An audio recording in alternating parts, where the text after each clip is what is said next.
తేదీ 28/2/2024 శ్రీ శోభకృత్ నామ సంవత్సరం ఉత్తరాయణం శిశిర ఋతువు మాఘమాసం కృష్ణపక్షం బుధవారం తిథి చవితి తెల్లవారుజామున 4:20 వరకు నక్షత్రం హస్త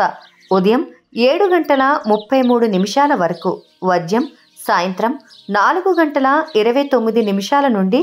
6:16 వరకు దుర్ముహూర్తం ఉదయం 11:52 నుండి